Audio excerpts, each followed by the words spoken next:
Hmm. Hi everyone. I hope I'm audible. Yeah. So a very warm welcome to all of you and a very good evening. So as we step into the last month of 2025, markets are currently navigating a very complex mix of global and domestic signals. The slowing growth in major economies, shifting of interest rate expectations, evolving currency dynamics, and in this backdrop, RBI's latest policy decision. So, a lot of it is happening, a lot of it has happened today. We saw RBI's policy decision. So, to help us decode what all this means for, fixed income investors, today we are joined by Ms. Kruti Sheta, fixed income analyst and fund manager and Mirae Asset Mutual Fund. So, she'll help us, in walking through the key themes that's, shaping the month ahead and also, post policy, how the fixed income space looks right now, both for global and domestic space. So welcome, Kruti, and without further ado, let's get started. Thank you, Tanya. Thank you, everyone, for joining us today evening.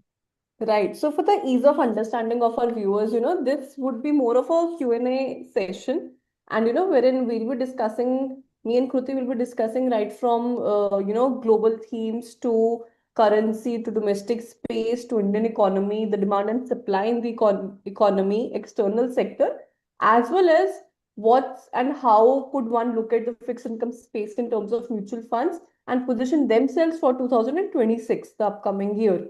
So I'll be asking questions to Kruti, and she'll be very kind to answer that. And also viewers, in case you have any question in middle of the session, you can always write that in the chat box, and we'll be probably taking that towards the end of the session.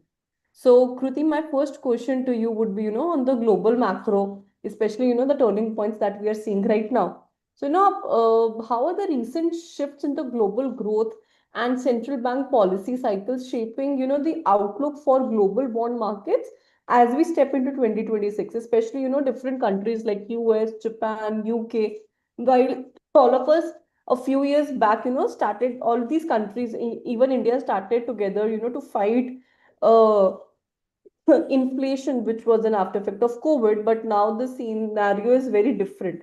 So, how each of these economies are doing, in the fixed income backdrop and on the bond yields. So, yeah, over to you. So, like you rightly pointed out, that all the economies during COVID were on the same pace, same line, and taking the same measures. And over the period of time, that has changed, especially in 2025, the things have been much more different because the decision is not only taken basis of the policies, but we've seen lot of reaction in the market about how the other factors are also perceived. So if you see that developed markets, they are completely reacting differently than the emerging markets.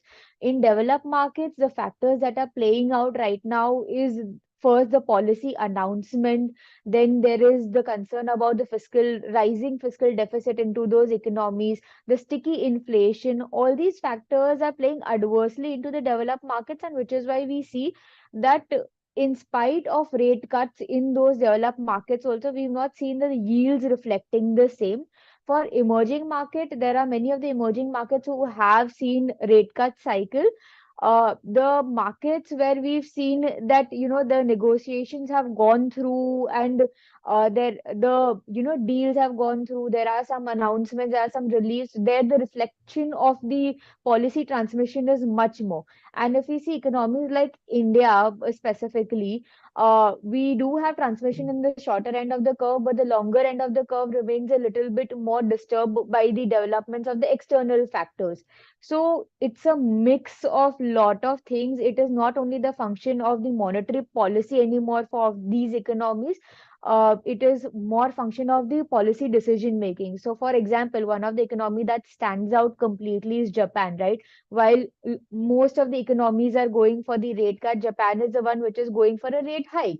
The reason being that they are going in for a fiscal stimulus. They kept their rates low, and because of the high debt to GDP, because of giving more fiscal stimulus, they saw a very high sell off in the currency. We saw a sharp depreciation in the currency, which is why we are seeing that now they will move the currency. They will move their rate higher into the next year also. and it will be a different trajectory overall. So we'll see different economies playing out differently in this scenario in 2026. Sure, Kruti. So, this is how, yeah, I hope I'm audible. Yeah, yeah, you're audible. Yeah, sure.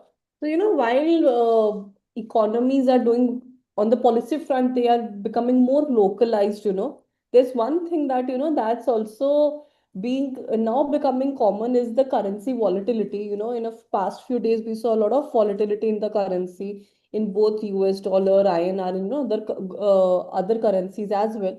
So, with the dollar still volatile and the global risk sentiment uneven, what is your near-term view on currency movements and how, might they influence the capital flows into emerging markets like India? And also if you could take in the whole YCC of due to the whole Japanese currency that has been happening, the yen carry trade, that what how that part of the developed market looks like, and how does in backdrop of the volatility in the dollar, how does flows into the Indian markets looks like? If you can also help us guide through the same.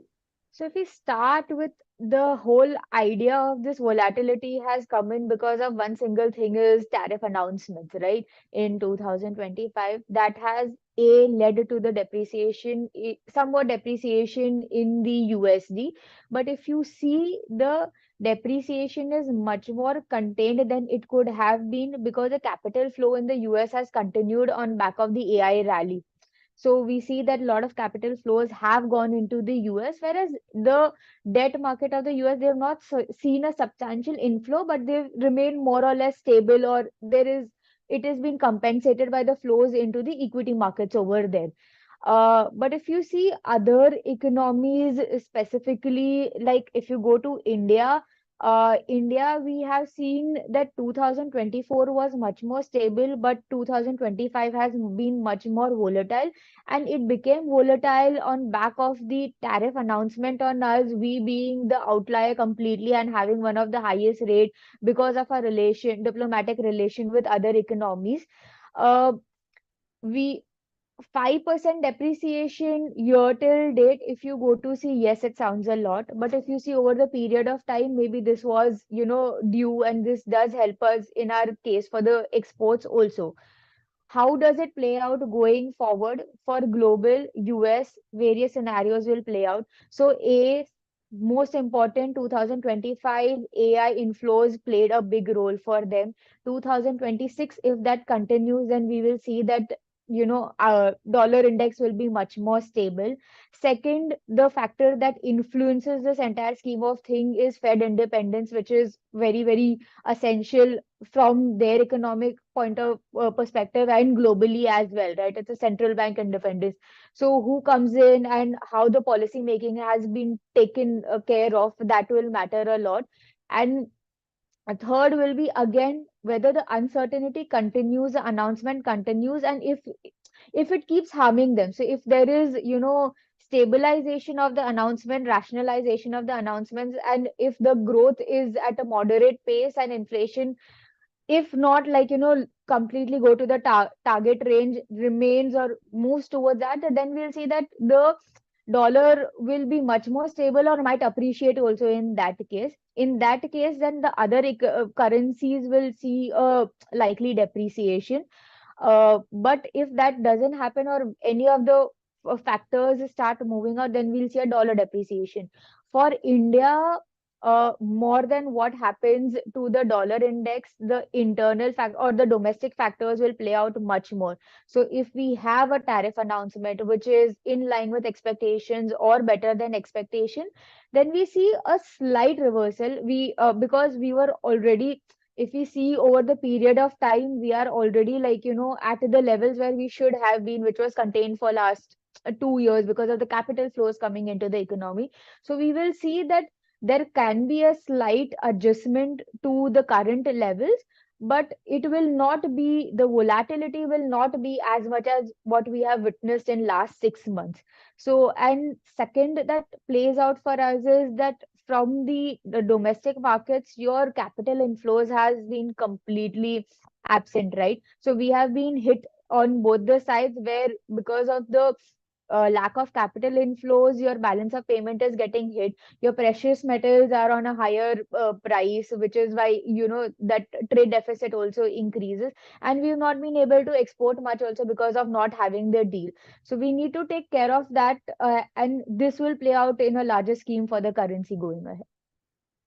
Sure. So probably a lot of global factors would, there's not just one factor which could determine where the direction of the currencies could go, but a lot of global factors. So, with this, I would want to transition on to, the India's growth picture. So, despite a lot of external softness and, all these tariff scenarios that you said, the domestic activity has quite held up quite well.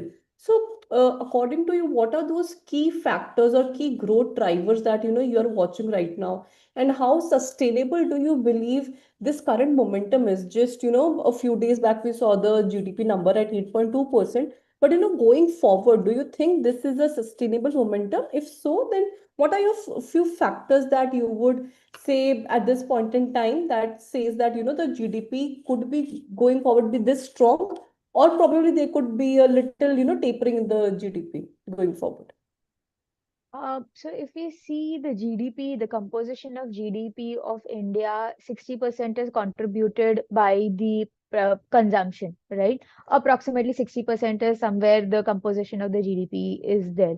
That has played out well this year, and we've seen that a lot of push has come from the government also in terms of, policies, whether it was at the beginning of the year where we had some tax cuts, but then GST rationalization, and probably we'll see more of the incentives coming in. Now, the good part about this is that first, in the first phase of it, we saw that the government capex took place entirely, where we were focusing on building the infrastructure. While that number continues, it's not, at least this year, it has not gone higher than what it was as a percentage of GDP compared to what last year was. That momentum continues. We have also introduced the measures of the consumption also into the economy. And then when we look at micro level, we are seeing that the rural economy is doing good in terms of the consumption, because there is a lot of spending happening because your production has been good, your monsoon has been good this year. Urban, there is some I wouldn't say slowdown, but there was some, recovery that has been taking place. This can be seen in high frequency numbers, like, your how much flights are taking up, or, how much of your car vehicle sales are happening, SUV, or, passenger vehicle sales. These are some of the basic parameters which you can look at while you are gauging the mood of the economy.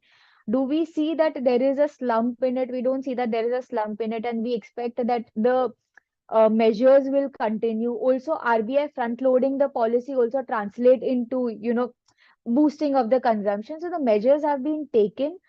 Yes, there are some headwinds of because of the external factors, but it wouldn't be an entire slump. Even if there are some headwinds, it would just be a moderate pace down. But again, we are not expecting that it will shoot up from here exponentially. It will be a moderate growth that will be continued.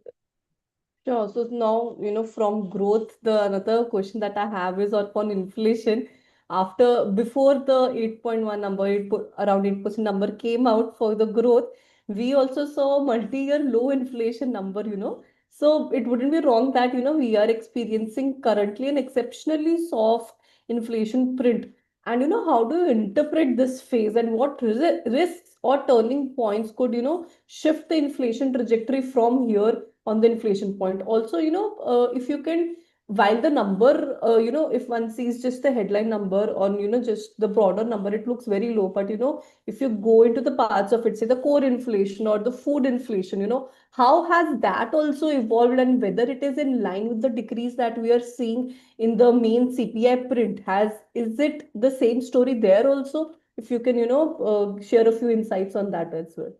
Inflation has a lot of moving parts when we talk about forward-looking inflation, but let's for a moment just sit back and talk about the current inflation. So your CPI basket, which was made in 2012 somewhere, that has a higher weightage of food inflation. And so last 2 years, we have been lucky enough to get good monsoon. Your reservoir levels have been high, and also government has taken some initiatives to build warehouses where, your vegetables like not tomato, but potato, onions, which can be stored for and has a higher shelf life, can be stored, and the prices can be monitored. We have worked towards it to make it less volatile than it used to be. Now, the current inflation, what we are seeing, is largely driven down by the food inflation on a larger scale, right? So that remains the case, and the food inflation remains benign for now. Looking forward, if we talk about this part of the basket, the food inflation is expected to be less volatile again for the same reasons. And if you see that even if there is a little bit of a mismatch in the monsoon expectation next year, your reservoir levels are at all-time high.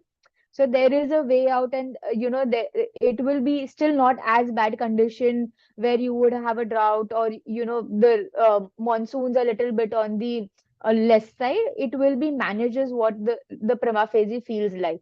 Now, if we talk about the other part of the basket, that is your core inflation, right? Your core inflation is seeing an uptick because of the precious metals, that is gold. And India is heavy on gold buying. It is a part of everyone's household. So because of that, the core inflation is higher. If you bar that, then the core inflation also looks very contained. Speaking of forward looking, there are a lot of moving parts to it. Now, to begin with, the index is going to get rebased entirely and going to get, settled with the new way of how things are. And there could be some element of services that would be added to that. There would be some increase in the element of the personal consumptions. So we need to see the consumption basket, how it is being shaped in the new index. So if there are few items that are added, which is on a higher inflation, or at a moderate inflation, that will reflect into the consumption basket. But if there is not a higher inflation into that, then it will not pace as much as it is expected, or it might be even lower. Second part is that while we are talking about base effect and everything, we also need to look at that how the things are moving. So there are two parts to it. One is that we are importing country, right? We import our energy, we import our raw materials, lot of these things we import. So today in the press conference also, the question was asked to the governor, and there is an impact of the currency depreciation into your inflation basket also. So he mentioned the statistic that the 5% depreciation in currency can add up to 30 basis of inflation. Right. So we have already seen a 5% depreciation. Whether that translate or not, we will see going ahead, but that is the calculation that they have come up with. Second part of it is that it adds around 30 to 35 basis to the GDP. Because of the boost that happens because of the currency depreciation. So there are both sides of it. Third part is that since we are an importing country, and because of the US and China trade tariff also, there are a lot of imports that are being diverted into the Asian economies, including India. And China is in deflation or very, very low inflation at the moment. So indirectly, they are also passing on the deflation to the countries that they are exporting into. So we might be importing some deflation from those countries also. So there are a lot of moving parts to the inflation to make this forecast at this moment. So we would say that it seems to be unlikely that we will see a very, very high rise into it unless and until we see that the global markets are seeing robust growth, and we are seeing energy prices just move or shoot high. But otherwise, the probability of us staying near the lower end of the band looks much more likely than moving to the higher end of the band, target band. Right. So two very interesting points you highlighted were that, that at least for me were interesting, that, the impact of currency on the entire inflation basket, the 5% impact as per the RBI calculation. And another is that, like you rightly mentioned, that, the entire index, the CPI index is due for revision. And let's hope that this time all those articles or things are taken into consideration, which are very closer to the middle class Indian and average middle class Indians expenditure. Otherwise, one question that everyone asks is that inflation is going down, but my household We expenditure is don't feel not it. going down. We don't Yeah, feel feel that. it. Right, right. Yeah. So, moving on. So, now that we are coming from the inflation dynamics, there's another, dynamics that's currently happening in the economy. That's, the demand and supply sort of the dynamics or the balance in the economy. So, how are you assessing this demand and supply conditions across the economy right now, from consumption to investment? And, what are the signals that are you watching most closely? Is it on the investment side, on the consumption side, or a mix of both? So, what's your assessment of this entire investment consumption sort of an area? So, like we discussed in the previous question also, there is the government has transitioned from capex. Along with capex, now it has taken consumption also the bit, and there is a lot of effort that has been put in by the government as well as central bank to boost this entire cycle of the capex. We are also seeing that government continues to incentivize the export also by giving these introducing the PLI schemes, and we are going into various ties with various economies also. While US India negotiation talks continue, we are also trying to tie up. The last that we did was with UK, we did a FTA. We are trying to tie up with other economies like South American economies to export from India. So those shifts are taking, and one by one the the cases are being taken where we can boost the economy wholesome rather than focusing only on one part.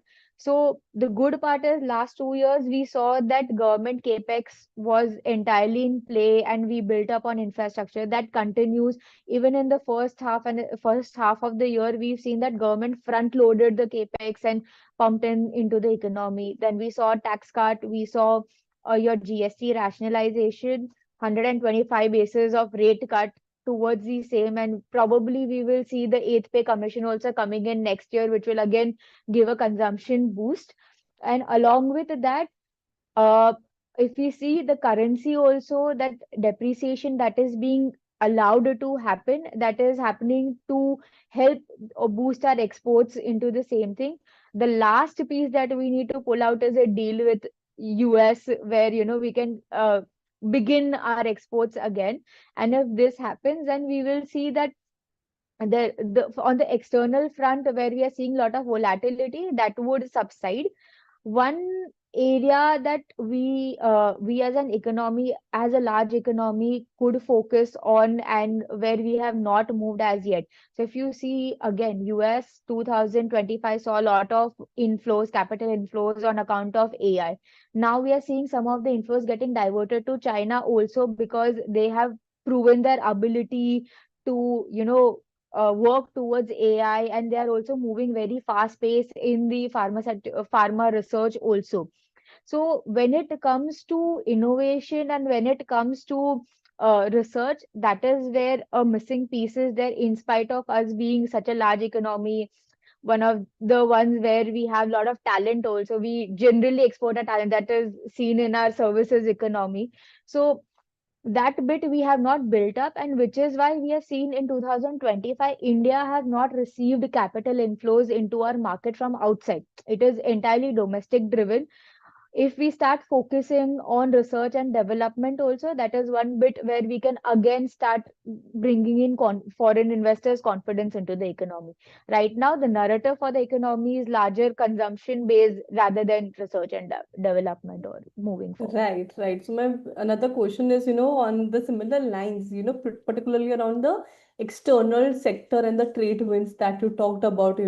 So the global trade, it remains a little uneven that, even the governor spoke today that, while the India's services exports and remittances stay resilient, the similar could not be probably seen for the import part of it. And how do you also see the external sector evolving, and what does it mean for probably the macro outlook part of the Indian economy?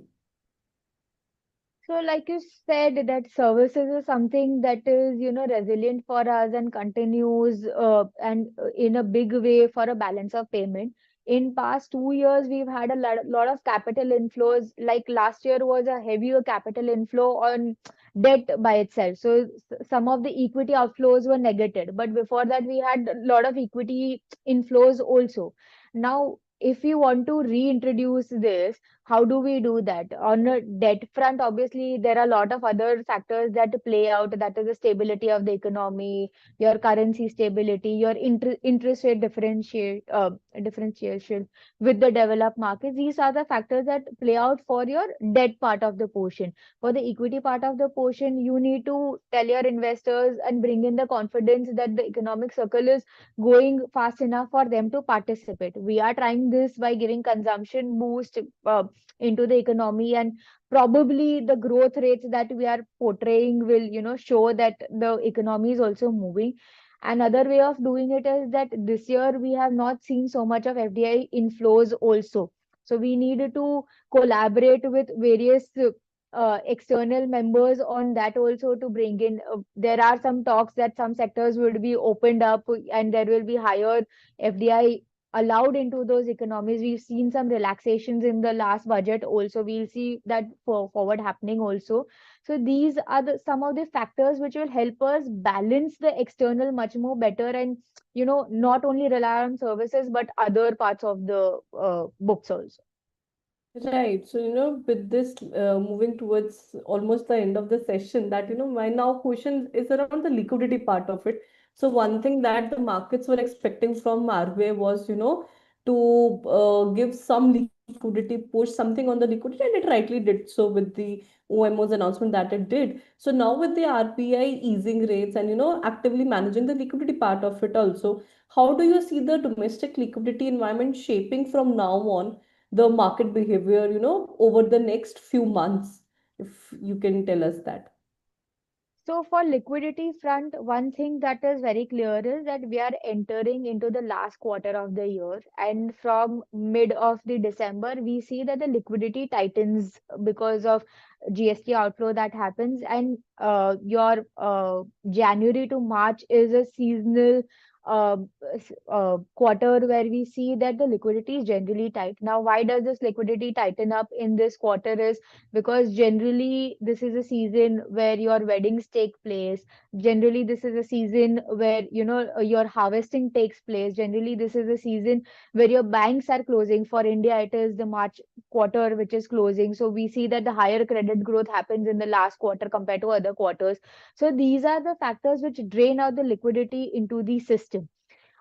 This we obviously RBI is also very well aware of, and we've seen them that on liquidity they have always been preemptive, whether it was at the beginning of the year through OMOs, whether it was mid of the year where they cut the CRR, or whether it is now where they are preempting and giving an OMO, and they are saying, not in so many words, giving a specific number, but they are dedicating themselves to adequate liquidity through whatever tools that are needed.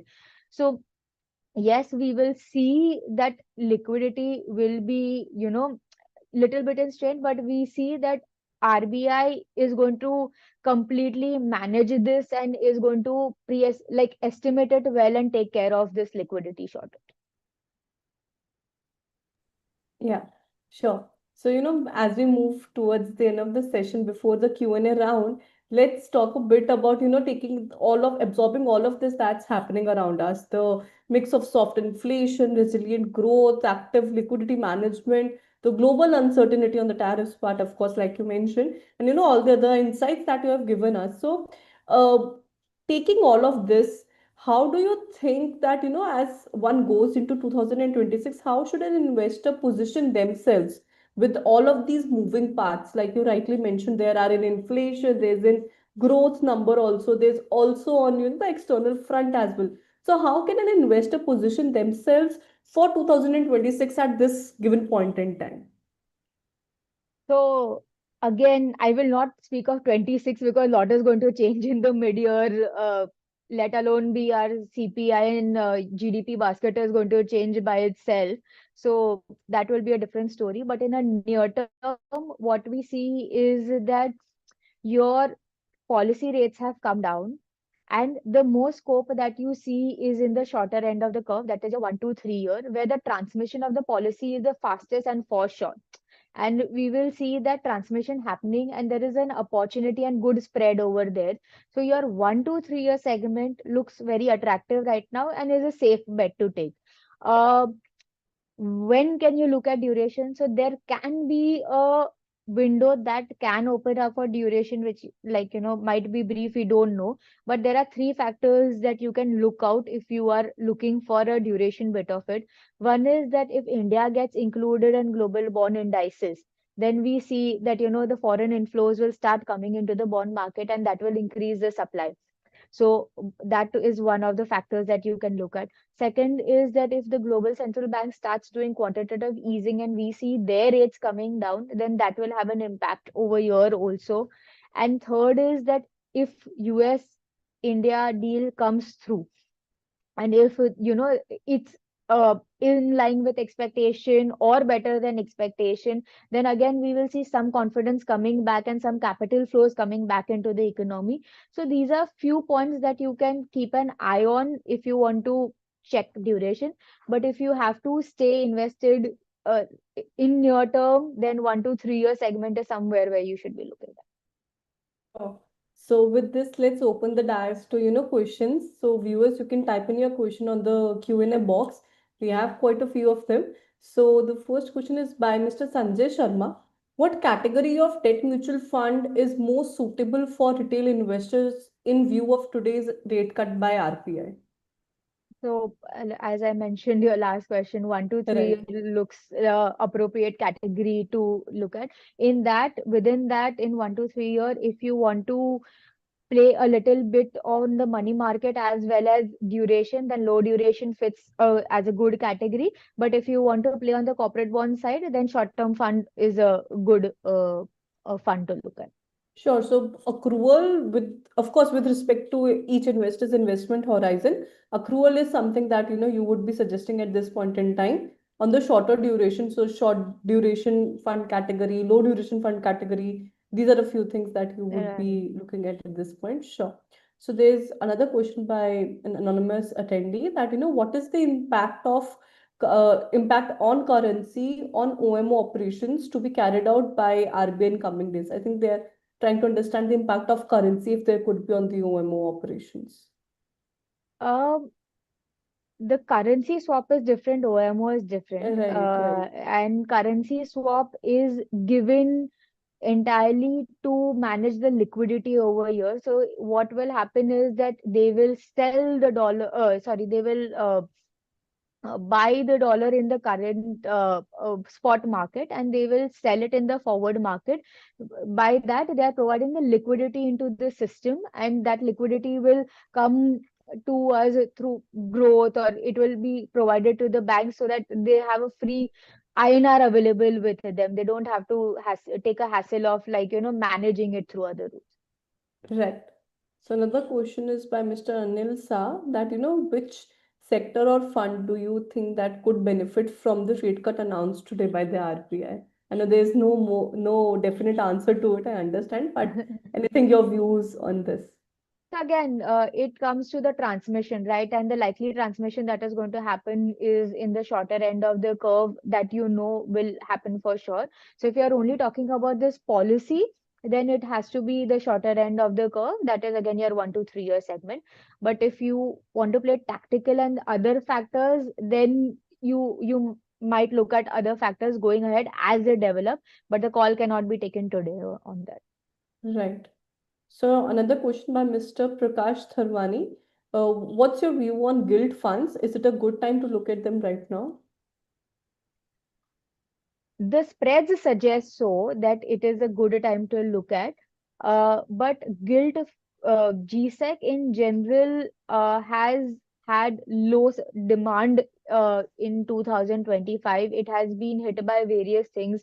There was absence of foreign investments into the bonds. Last few months, they have started buying in small quantums.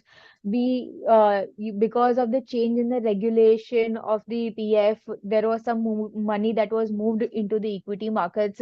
That demand did not come in.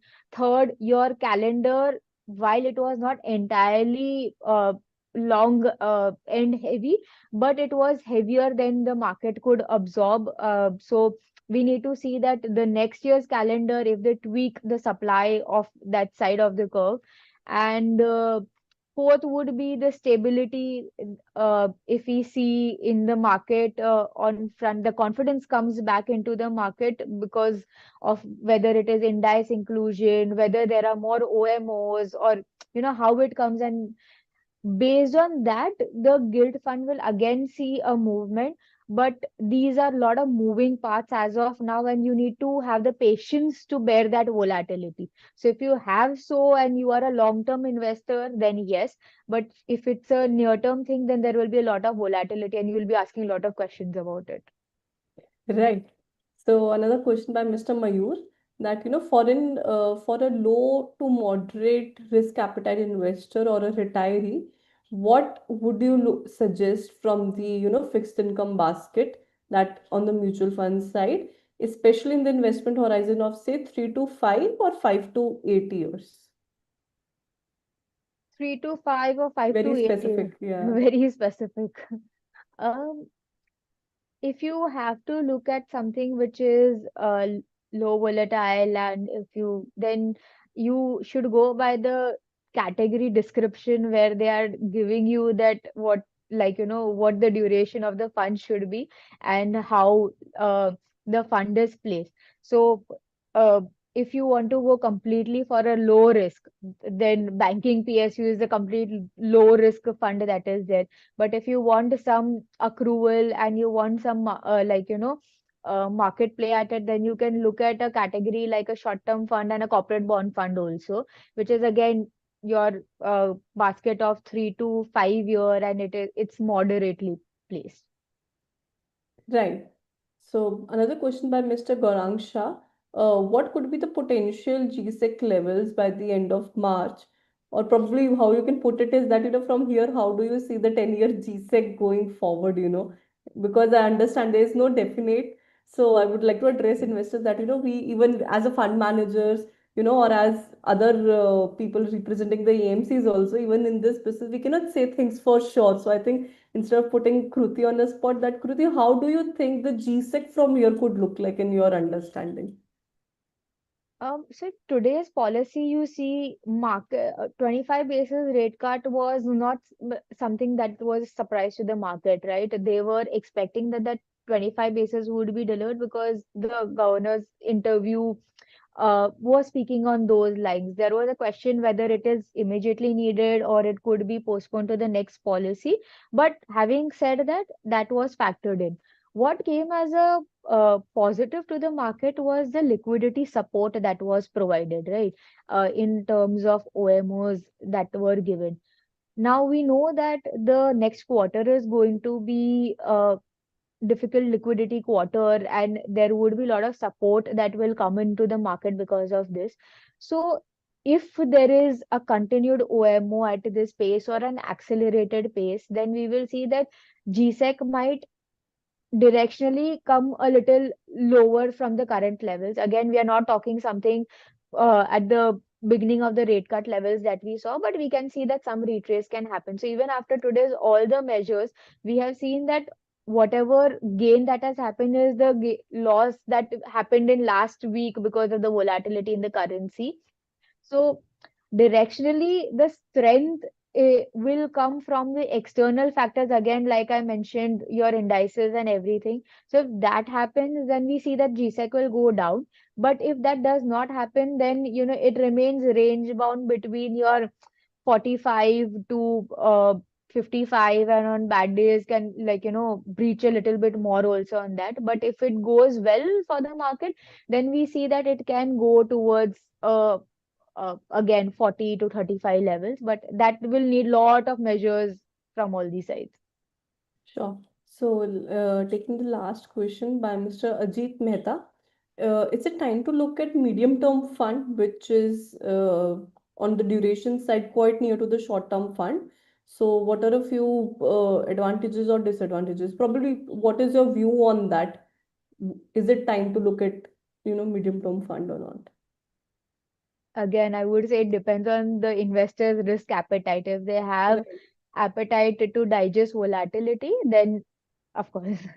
Right. So medium term, probably, it. is a category which say starts from somewhere around 5 years to goes up to 8 years, and there could be a lot of volatility towards the Right. longer end of the duration. So therefore, Kruti saying that if you can digest a little volatility, then you can probably look at it from a, of course, longer point of view. And I can see a few viewers raising hand. We don't have an option to unmute. If you can type your answer in here. Yeah. So another question by Mr. Narayana, that what's the view on banking and PSU fund, and will this rate cut be helping the uh, bonds, especially in this sector?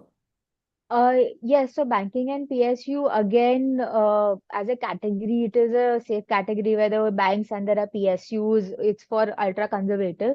Will this policy help? Yes, because in this category, you have bonds which are placed at the shorter to medium end of the corporate bonds, and these are most of the corporate bonds.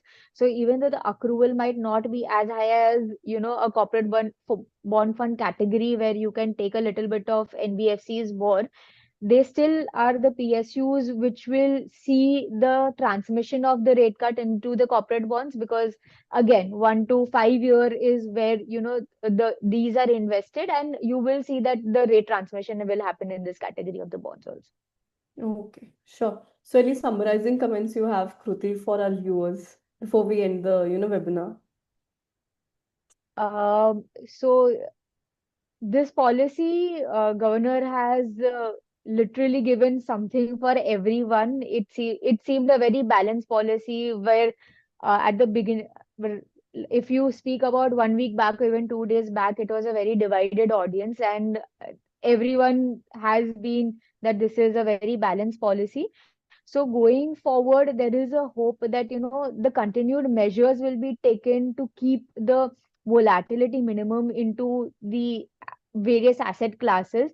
And it seems that India as a domestic economy is very stable. External is something that we need to take care of, and we seem to be moving towards it.